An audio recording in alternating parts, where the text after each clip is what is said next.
Hello and welcome to Dingoes Ate My Podcast. I'm Paul. And I'm Dave. And this week we are discussing the episode Tomorrow. Oh, great. There is one with all that's happened.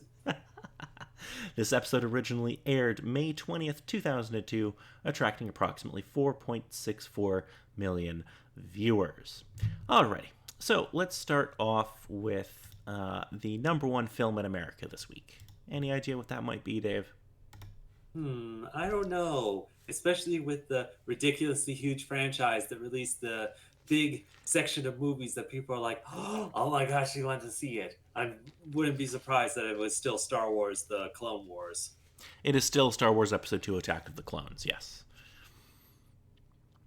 There's a whole bunch of movies we will not get to talk about this summer, but we will briefly bring them up in the next episode. Ah, So next up is the number one song in America this week. darn it. I Sorry? supposedly had it. Like, I did the research. I remembered from the last episode. I wrote it down on this little sheath of paper. I don't have it here now, but the only thing that's coming to mind is Forgetful, but I don't think that's the title of the song. Oh, you're so close. It's Foolish by Ashanti. Why? Brain. And finally, let's move into video games. So, for right now, we're just going to go to the end of May, and then next episode, we'll go through the rest of the summer. Ah, Okay. So, on the day this episode went to air, you had two options. If you were a PC gamer, you could pick up this little game called Soldier of Fortune 2 Double Helix, which I'm not familiar with. But flying right over my head. it seems that it scored fairly well on PC, so I don't know. Seems like people liked it. Also, if you had a PS2, you could pick up Scooby Doo Night of 100 Frights. Ah, again, remember seeing the title box for this, but don't believe I've ever had the chance to play it. Yes, yeah. The next day, on May 21st, if you were a PC gamer, you were finally able to get your hands on Grand Theft Auto 3.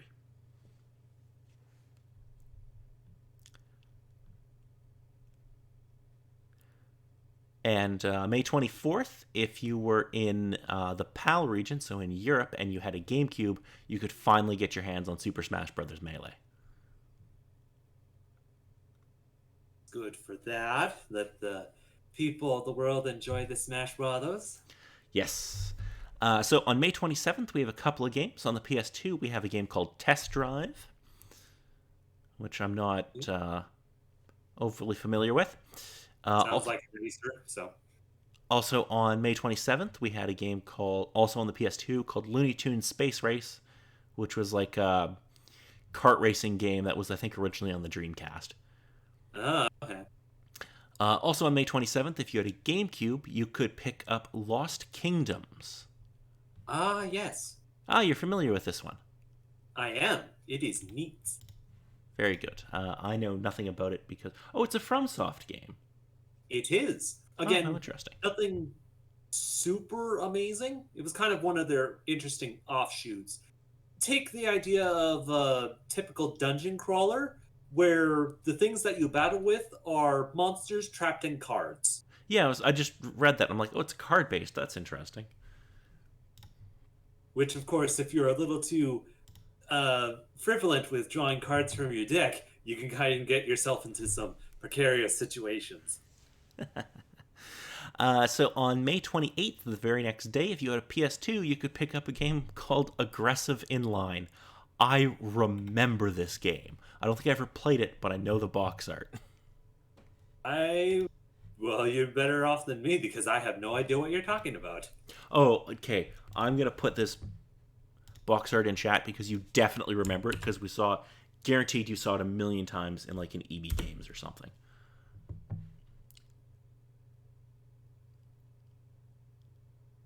It does seem familiar, but it's the case of maybe seen it, but maybe only once or twice. Oh, that game was always available used at like EB Games and stuff. Hmm. Uh, On the next day, on May 29th, if you had a PS2, you could pick up Drop Ship United Peace Force, which it's some kind of combat flight game, which who cares? I mean, I'm sure somebody does, Genre, but but did also on May 29th, if you had a Game Boy Advance, you could pick up Hey Arnold, the movie, the game. yes, because those were things that happened. I can't believe that Hey Arnold got a movie in 2002. No, it was Hey Arnold, and they had an interesting idea. It also showed his parents. I don't think I ever saw the movie. Hmm. Because I want to say that like that show had ended quite a while before that, hadn't it? I think all the particular episodes, yes, but they've always kept the reruns and whatnot going for a decent amount of time. I think it was up till about when the movie was releasing that it was kind of a case of, yeah, we just need to kind of retire Hey Arnold. Hey Arnold. Oh no, apparently they kept doing new episodes until 2004. No, that's not too surprising because it is Hey Arnold, and the people on that show are fairly decent writers. I did enjoy it as a kid. I haven't gone back to it though. Also on May 29th, if you had a PS2, you could pick up Medal of Honor Frontline. Okay. So believe I know this one. It's a Bit Medal of of Honor game. yeah, with that, yeah, now it's got it. I was getting it mildly confused with mech oriented style games. Okay, I can understand that. But yeah, Medal of Honor. I remember these games being quite good. I wish we got like new ones now. Well, if I remember it right around the history, when it first came out, it was kind of one of the ones that stuck a little bit more to realistic style fights. But then they followed with the other sort of shooters and whatnot that were going on, and then it just kind of got ridiculous. Yeah, no, it was like the story was written by like Steven Spielberg Hmm. for the first, at least for the first game, and it was intended to be like as accurate as possible. That well, as accurate as you could do on a PlayStation One. Yeah. Anyway, moving along. On May 29th, still, if you had a Game Boy Advance, you could pick up Muppet Pinball Mayhem. No, that's understandable. I'm sure somebody enjoyed that. On the 30th, if you had a Game Boy Advance, you could pick up Star Wars Episode 2 Attack of the Clones. Because of course you could.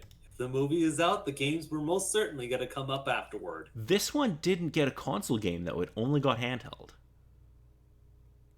On the one hand, I'm not too surprised, but then it's also the case of there was kind of plenty of Star Wars stuff that was kind of going around. Was there that many Star Wars games at the time? I feel like there wasn't. But maybe I'm wrong. I could very well be wrong. Hmm. Standalone games 2000s. Oh, there had been a few around that time. Okay, Bounty Hunter came out that year, and you had a few others. Okay. There was more than I had remembered.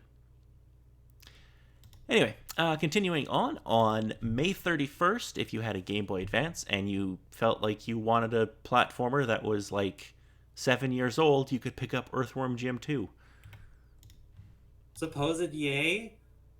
Because I can't think of anything else that would have had it around at the time before any of the digital stuff really kind of got off the ground. No, you would have had to have gone back and played it either on like a Genesis or an NES. Actually, I think it got a PlayStation release, but I guess that's more current slightly. And I Meh. think it got like a DOS release. But I'm not sure on that. Mm. Moving along, on May 31st, if you had a PlayStation 2, you could pick up Way of the Samurai. Supposed yay? I don't know. I know nothing about this game. Yeah, I'm Also, drawing a blank. also, on May 31st, if you had a Game Boy Advance, you could pick up WTA Tour Tennis. For all those who want to play a tennis game. Yeah, understandable. Like with the first couple letters of that, I was like, "Oh dear God, are they sticking wrestler people in a tennis game now, or am I just getting that confused?" No, no, unfortunately not. That would be very good, though. And the final game for May is on the PS2, a game called Lethal Skies Elite Pilot Team SW. That's not a terrible title at all. Yeah, no, it's just a mouthful. That's real bad, guys. And like I said, we will cover the rest of the games that come out that summer in our next episode because, God, was this a good summer. I'm just saying, like, a bunch of big franchises had games or, like, started this summer. Yeah, Now it's understandable, though nothing is immediately coming to mind. we'll get to it next week. So, Indeed. for this episode, okay. Okay. Angel is happy with his newfound relationship with his son, but Connor is secretly waiting for revenge, mistakenly believing Angel killed Holtz just as Holtz had planned as his final revenge on Angel. The pair fight off an armed hit group sent by Linwood and Gavin at Wolfram and Hart to abduct Connor. Meanwhile, Lila continues to try to recruit Wesley by manipulation and seduction, and shows him that he is now very much like her, human without a soul. Although Wesley denies that he is like her, the two end up having sex. Lauren confides in Angel that Cordelia really loves him before leaving town for a new job in Las Vegas. The Gruselug leaves too after confronting Cordelia about her feelings for Angel. With the Gruselug gone, Cordelia and Angel agree to meet, but before either of them can confess their feelings to each other, Cordelia is confronted by the demon guide Skip, who tells her that as a higher being, it is now time for her to leave Earth's plane of existence and move on to another. As she ascends, Angel is waylaid by a vengeful Connor and Justine, who seal him in a metal coffin and throw it off a boat to sink down to the ocean floor. So, that was certainly an episode, wasn't it? Are you dead? Close. I'm not going to deny it. So, what did you think of this episode? Oh boy. So, first things first is just everything at the start kind of brings everything to somewhat of a close. There's still the bit of a wild card of Connor has something in mind, and oh boy, it's probably not going to be great. And then the love issue comes in, where the Gruselug is kind of finally done with being ignored or second fiddle to Angel and Cordelia's care for him. So he's like, yeah, me coming back was a mistake and I gotta go. And to her credit, she doesn't skate around it because Cordelia is really advanced as a character and just she has to agree there really hasn't been much need for it. And then Lauren is decided to leave, which was nice enough, but then he brought up the love issue to Angel and just the case of that could be tricky in all kind of cases.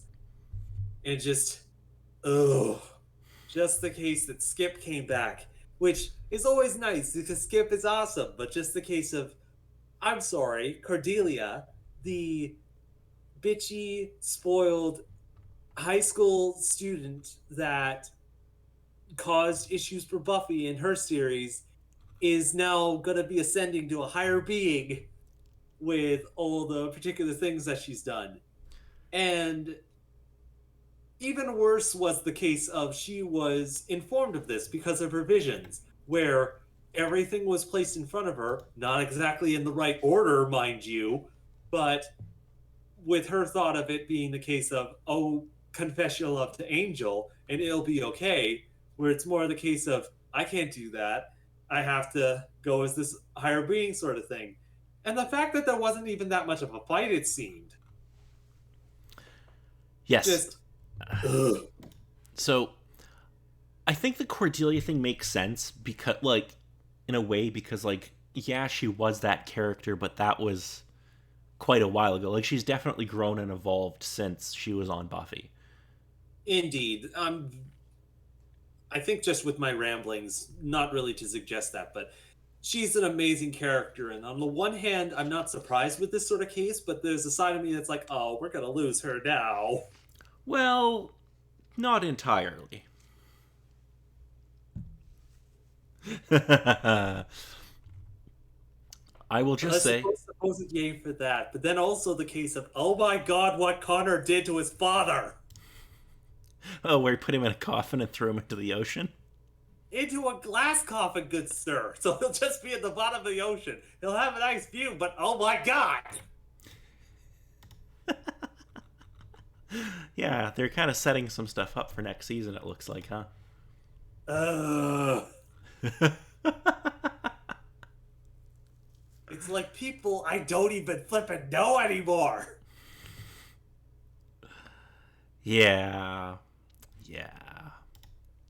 So, you will be happy to know, at least I hope, that how do I explain this? Um, Charisma Carpenter will still be on the show. That does not Oh, mean that Cordelia will be necessarily. okay. How they're supposedly going to explain it, I think, is going to be the question. Yes, there's going to be there's certainly going to be an explanation. Um, Whether or not it's going to be good, we'll just have to wait and see. it's an explanation a lot of people don't love, Duly noted. Again, I'll just have to wait and see when I get it. and it leads to kind of Cordelia doing something that a lot of people really hate.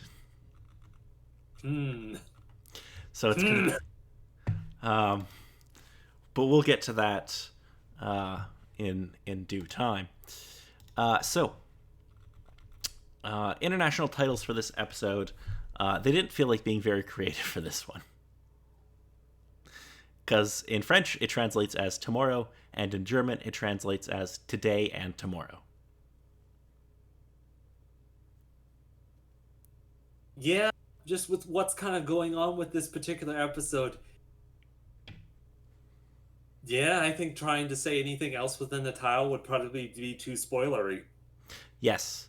It's also kind of interesting if you notice at the very end of the episode, Cordelia is part demon, but she's like raising up to like heaven while Angel is sinking down into the darkness.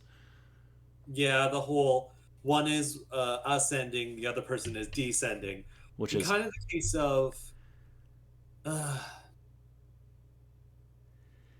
like, I don't know if there's. I'm pretty sure there is a particular person that's either done a lot of philosophy sort of stuff or is more attentive or finding points within the episode will probably give particular sorts of reasons. But just kind of the cases, I more see it within Angel's sort of case where every bad thing that you could possibly think of is going to go Angel's way in some sort of way. And this is just a pure fact of it. Just the fact that he got caught off by his son, who is still tremendously pissed at him because of all the stuff that he knows about him. And instead of killing him for his Holtz's wishes and whatnot, he comes up with an even worse method. Even whether or not it was his idea or not, just ugh. yeah. Uh, oh, it's gonna be good. It's gonna be good. I So wouldn't be surprised, but it's kind of gonna be me at the next episode after watching it. No matter what, I'm just gonna be saying, how did they even go from that episode to this? I have some good news and some bad news. I wouldn't be surprised. So good news, we will get some more appearances from Skip because I know you Hooray. enjoy Skip. Bad news, we are losing two characters from this series, but I'm pretty sure you've already surmised that. Uh, Yeah. Yeah. Gruselug is gone, and Holtz obviously is gone. Mm-hmm.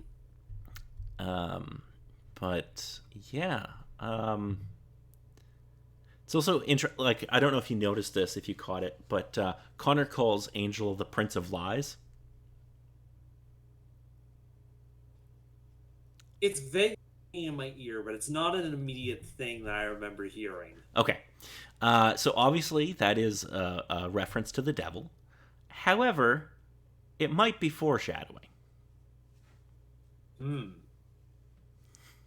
That's all I'm going to say about that. Hmm. So, I have to ask, where do you think we're going next season? Don't flipping no. Angel is in a coffin down at the bottom of the ocean. And Oh man, just the case with Gunn and Fred. Just they're left in the lug of all this. They have no idea where anyone is. It's just where's things gonna go from here? And Cordelia's in another dimension now. Yes, but it's kind of a case of she's in another dimension. She's not part of the story at the moment. Though, is part of the powers.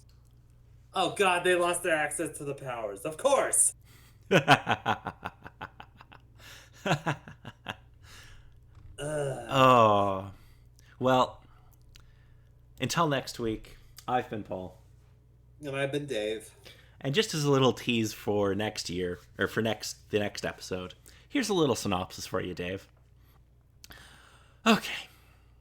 With Angel trapped on the ocean floor and Cordelia stuck on a mystical plane, Fred and Gunn are frustrated at the lack of clues regarding their friend's whereabouts, especially after the only eyewitness to Angel's disappearance is murdered. After Angel is rescued by the most unlikely of allies, the shocking reasons behind the mysterious disappearances become clear. So, I'm going to just ask, do you have any idea who might be the one to rescue Angel?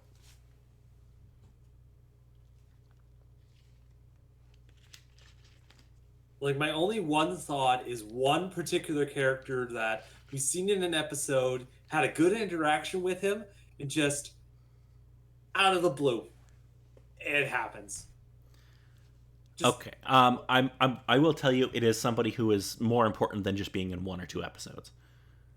Okay, duly noted. It is again, I can't think of any particular person at this moment. It is a more central character, but I'm not going to say any more than that.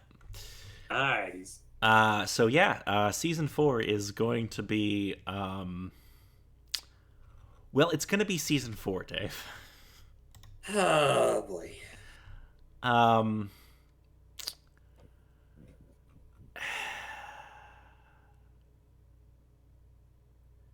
It's a controversial season.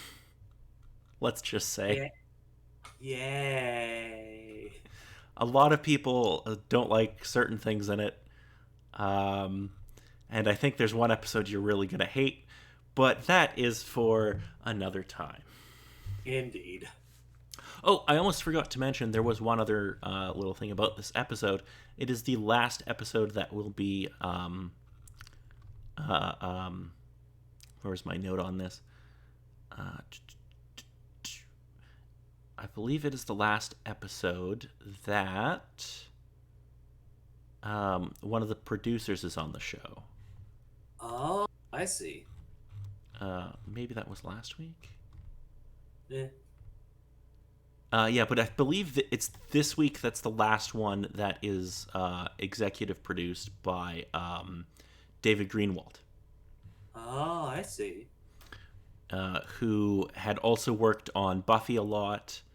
Mm-hmm. He will come back to direct an episode in season 5, but this is kind of the last one he's super involved with. He would then go off to do a few other things that I'm quickly going to mention. He went off to do a show called Moonlight. Do you remember Moonlight? Not at all, as it says. Okay. It was a vampire detective show. Sure. I think it only lasted one season, and it was an interesting show. I wasn't a huge fan of it, but he would also go on to co-create a little show called Grimm. I don't know if you remember Grimm. I can vaguely remember the title, but I don't think I've ever heard much news about it or bothered to pay attention to it. Okay, Grimm was a show on CBS where basically it was like, what if all of like the Grimm's fairy tales were real, but with a cop trauma? Yeah, it was an interesting concept. Anyway, I just wanted to bring that up because he was a pretty big creative force in this series. So, Yeah. so until next time, I'm Paul. And I'm Dave.